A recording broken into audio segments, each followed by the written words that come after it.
এখন আলহামদুলিল্লাহ সারা বাংলাদেশে ট্রাফিকের কাজ করতেছে আমাদের ভাই বোনেরা।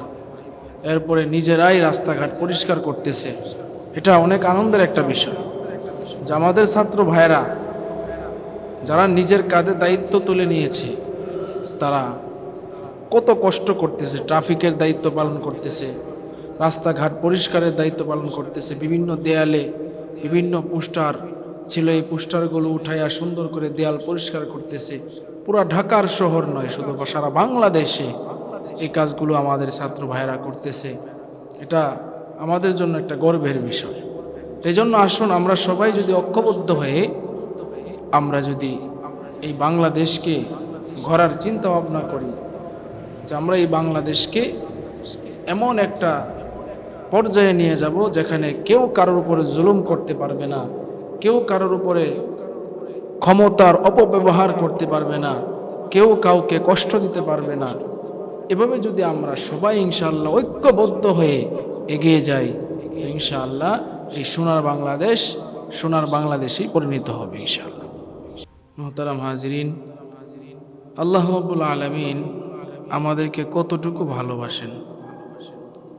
আল্লাহ রাব্বুল আলামিন আমাদেরকে এত মায়া করেন, এত ভালোবাসেন যে আল্লাহ চান না আমরা যেন জাহান্নামে যাই।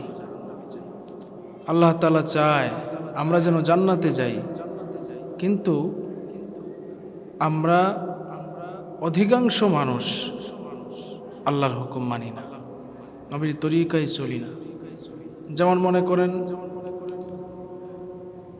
একটু যদি তার টাকা পয়সা হয়ে যায়, একটু যদি তার ক্ষমতা হয়ে যায়, তাহলে মানুষের উপরে জুলুম অত্যাচার শুরু করে। কথা ঠিক না বেঠিক বলেন?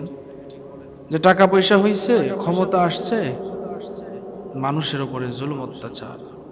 কিন্তু আমরা একবারও ভাবি না যে আমাকে একদিন ক্ষমতা ছেড়ে দিতে হবে, আমার সব বাহাদুরি, সব অহংকারী, সব কিছু আমার একদিন শেষ হয়ে যাবে, যেদিন আমার দুনিয়া থেকে বিদায় হতে হবে। আমরা একটু যদি চিন্তা করি, আমাদের বাবারা, তার বাবা, তার বাবা, তার বাবা, কেউ কিন্তু নাই। এখন আমার বাবা আছে, এখানে যারা আছেন কারো বাবাও নাই। একদিন আমার বাবাও থাকবে না, আমিও থাকবো না। আসার সিরিয়াল আছে, যাওয়ার কোনো সিরিয়াল নেই। এই জন্য আমি বলবো যে কোনো সময় মানুষের সাথে যেন আমার খারাপ আচরণ না হয়। তাহলে দেখা যাবে যে কোনো এক সময় আমার পতন হয়েছে, কিংবা আমার টাকা পয়সা শেষ হয়ে গেছে, আমার ক্ষমতা শেষ হয়ে গেছে, তখন মানুষ আমার উপরে এতটুকু রাগ দেখাবে, এতটুকু মানুষ আমার উপরেও চড়াও হবে, তখন আমার আর কিচ্ছু করার থাকবে না। তো এই জন্য আমরা সবসময় এই বিষয়গুলো খেয়াল রাখব। যেমন আপনারা দেখেছেন ভিডিওগুলো ভাইরাল হয়েছে, পুলিশ ভাইয়েরা তারা আমাদের জনগণের বন্ধু হিসেবে কাজ করার কথা ছিল, কিন্তু তারা সবসময়, অধিকাংশ সময়ই তারা অন্যায়ভাবে মানুষকে জুলুম অত্যাচার করেছে। এখন কি হয়েছে যে আমি ওই দিন দেখলাম একটা ছোট্ট বাচ্চা, সে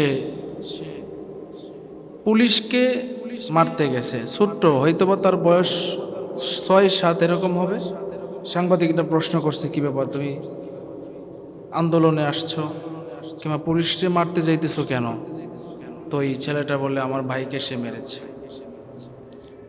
চিন্তা করেন, ছোট্ট একটা বাচ্চা, তার ভিতরেও কষ্ট লাগতেছে যে আমার ভাইকে তারা মেরেছে।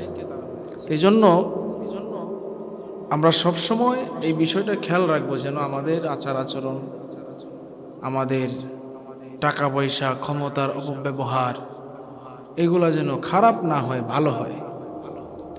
যেমন আলহামদুলিল্লাহ আমাদের বাংলাদেশকে শান্তিপূর্ণ করার জন্য আমাদের ভাইয়েরা এতদিন পর্যন্ত আন্দোলন করেছে, যৌক্তিক আন্দোলন, শান্তির সমাবেশ করেছে।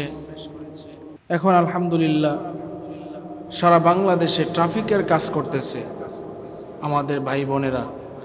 এরপরে নিজেরাই রাস্তাঘাট পরিষ্কার করতেছে।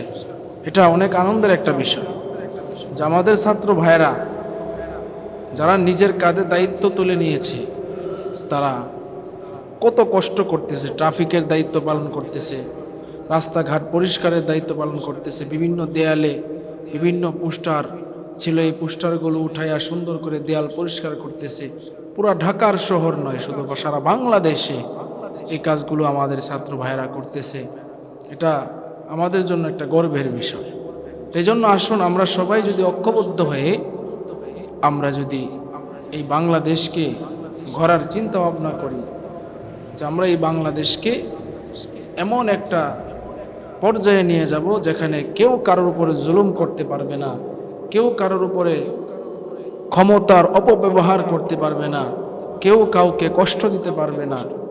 এভাবে যদি আমরা সবাই ইনশাআল্লাহ ঐক্যবদ্ধ হয়ে এগিয়ে যাই, ইনশাআল্লাহ এই সোনার বাংলাদেশেই পরিণত হবে ইনশাআল্লাহ।